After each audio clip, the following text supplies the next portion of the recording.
지난주에 저는 LA로 미주 3억 프로그램이라는 데를 다녀왔습니다.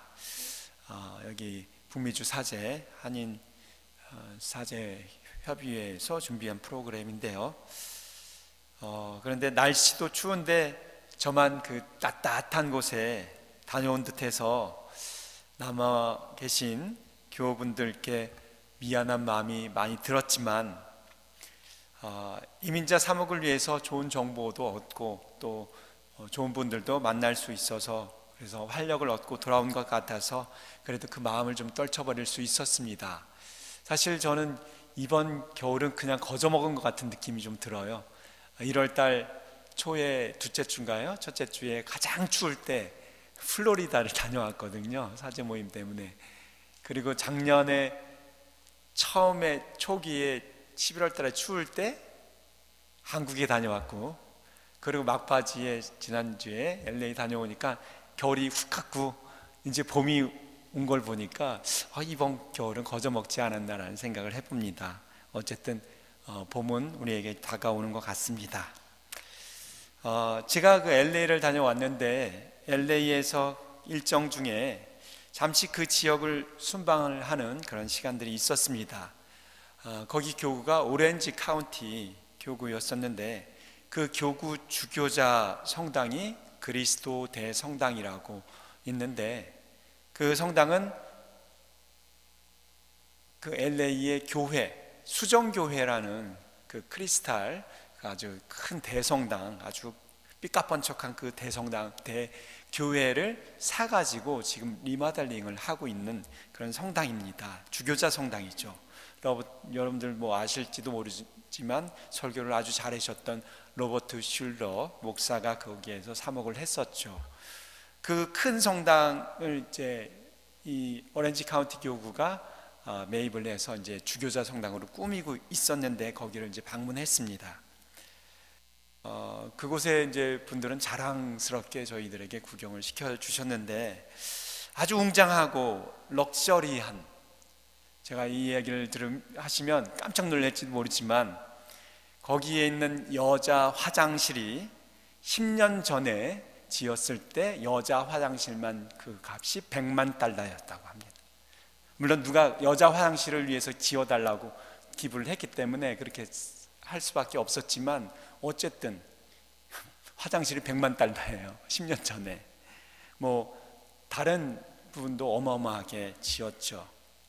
그런 또 굉장히 넓은 그런 성전 부지와 건물에 대단하다 이렇게 감탄을 하기도 했지만 어마어마한 그 공사비와 또 지나친 외형 중시 성전 스타일이 글쎄 제가 보기에는 조금 눈살을 찌푸리게 하기도 했습니다.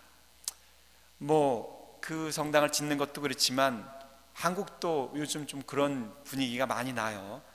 그래서 성당이든 교회든 대형화로 짓고 거기에다가 사람들을 끌기 위해서 대형 쇼핑몰을 집어넣고 뭐 영화관도 집어넣고 위락시설을 갖춘 그런 대형 교회 건축이 활기를 띠는 오늘날의 그런 성전 건축 분위기의 모습을 보면서 예수님이 오늘날에 오신다면 과연 어떤 모습으로 그 교회들을 바라보실까라는 생각을 해보았습니다.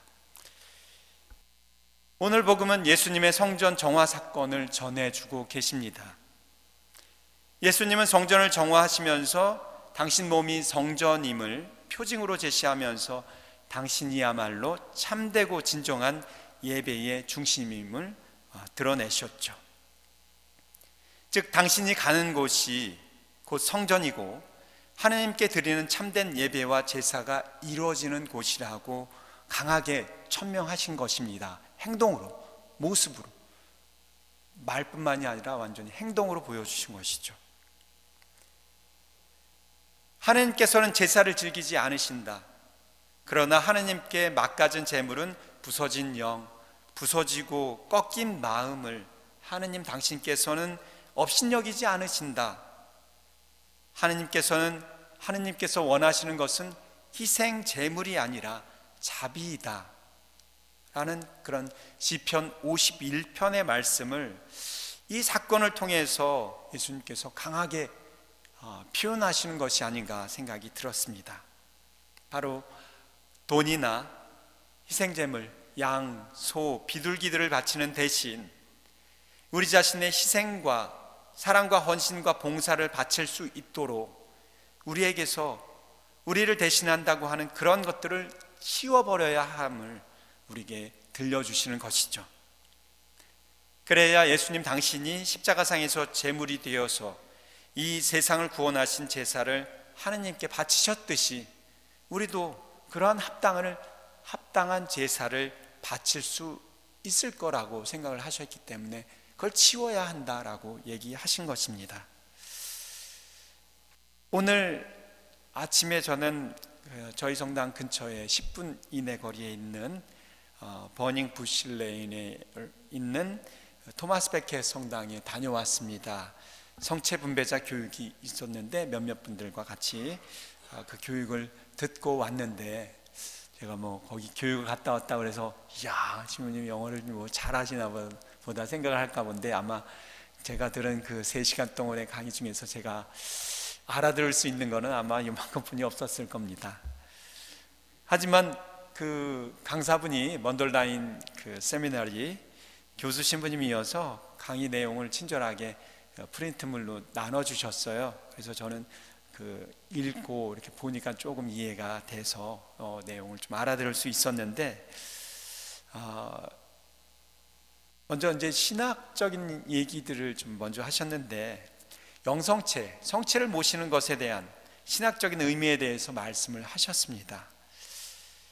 오늘 복음에서 예수님께서는 성전을 당신의 몸으로 전이를 시켰죠. 성전이 그 건물이 아니라 바로 당신의 몸이다 라고 전이를 시키셨는데, 그러면서 정전 정화를 하셨습니다. 그런데 어쩌면 예수님은 바로 이 영성체를 통해서 변화될 성전에 대해서 미리 염두에 두고서 성전 정화를 하신 것이 아닌가라는 그런 생각을 하게 되었습니다. 그 신부님 이야기로는 성전인 예수님의 몸은 그 사명에 따라서 3가지의 성사적인 현존 양식이 있다고 말씀하셨습니다. 첫 번째는 우리가 제일 먼저 세상을 위한 하느님의 성사로서, 하느님이 당신을 드러내기 위해서 준비하신 그런 성사로서 부활하고 승천하신 그리스도의 그 육적인 몸, 인간이 되어서 우리에게 다가오신 예수 그리스도가 부활하시고 돌아가시고 부활하시고 승천하신 그 사건을 통해서 당신의 몸을 드러내셨다라고 하시고, 두 번째로는 교회 안에서의 그리스도의 성사로서 봉헌된 예물의 성사적인 몸, 즉 예물로 여러분들이 빵과 포도주를 봉헌하면 그것이 성체와 성혈로 변화해서 그리스도의 몸으로 변화가 되는데, 피로 변화가 되는데, 바로 그 그리스도의 몸, 어떤 그리스도의 교회 안에서의 그리스도의 성사로서의 그리스도의 몸을 두 번째 몸이라고 하셨습니다. 세 번째는 세상을 위한 그리스도의 성사로서 바로 축성되고 헌신하는 사람들의 교회적인 몸, 그러니까 예수님의 몸을 모신 우리들이 거룩해져서 거룩한 몸이 되었을 때, 그 몸이 세상을 위해서 헌신하고 봉사하고 사랑을 실천했을 때 나타나는 그리스도의 몸, 바로 그것이 세 번째 몸이라고 하셨죠. 이 3가지 양식으로 그리스도의 몸이 존재한다고 말씀을 해주셨어요. 이 3단계를 거쳐서 오늘 성전을 당신의 몸이라고 하셨는데, 그 몸이 온전한 성전이 되는 것은 아닌가 생각을 해봅니다.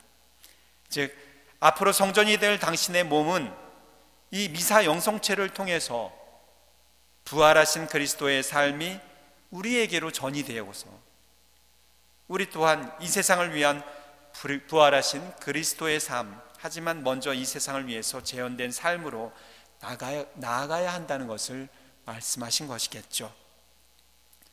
즉 우리가 영성체를 할 때 사제나 성체 분배자가 그리스도의 몸하고 말을 하면 신자 여러분들은 아멘이라고 응답을 하죠. 그 응답은 단순히 그냥 화답하는 의미가 아니라 그 뜻도 그렇습니다, 당신의 말이 맞습니다 라는 뜻인 것처럼 아멘이라고 우리가 그것을 화답할 때 바로 아까 이야기한 그리스도의 몸으로 내가 전이 되겠다라는 그런 약속, 계약을 맺는 것이라고 할 수 있겠습니다. 그리스도의 몸, 제가 아멘 그러면 네 그렇게 하겠습니다, 나 당신과 계약을 맺습니다 라는 뜻이 되겠죠. 구약, 신약 다 계약이죠. 구약, 오래된 계약, 하나님과의 오래된, 하나님 백성과의 오래된 계약. 신약, 새로운 하나님 백성과의 새로운 계약. 여러분들 언제 하나님과 계약을 맺으셨어요? 세례 받을 때.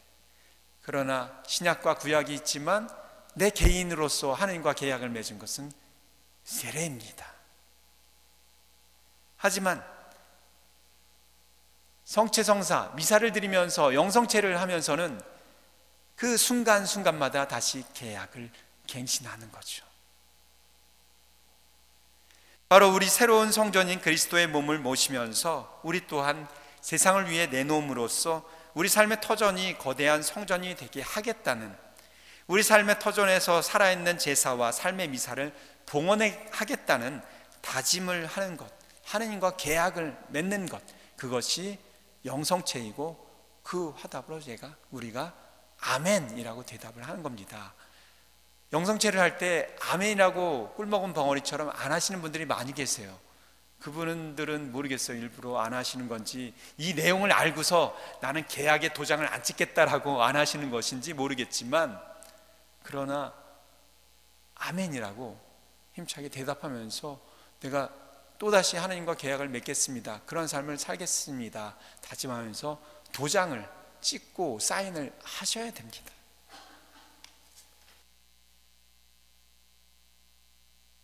그러므로 예수님의 성전 정화는 성전에만 국한되었던 거룩함을 축소시키기 위해서 당신 몸을 성전이라고 하신 것이 아니라 당신을 모시는 우리들을 거룩한 성전이 되게 하기 위해서, 당신을 모시고 또 당신 뜻을 실천하는 우리가 가는 곳 어디든지 성전이 되게 하기 위해서 성전을 정화하신 것이죠. 오히려 축소하신 것이 아니라 확대시키신 거죠.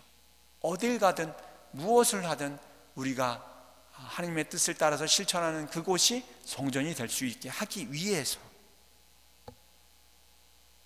왜냐하면 우리가 믿는 하나님은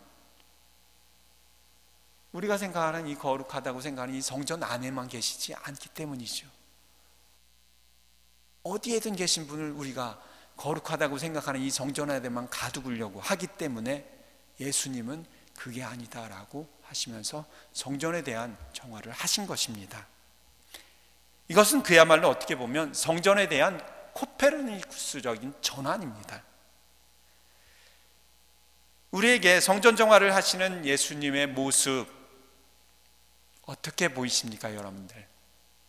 예수님의 모습이 늘 자비롭고 온화하고 평화를 주시고 우리에게 위안과 용기를 주시는 분으로 나오다가 오늘 분노하시고 화를 내시고 어떻게 보면 아나무인격으로 깡패처럼 막 하시는 모습, 그 모습이 낯이 설 수 있습니다.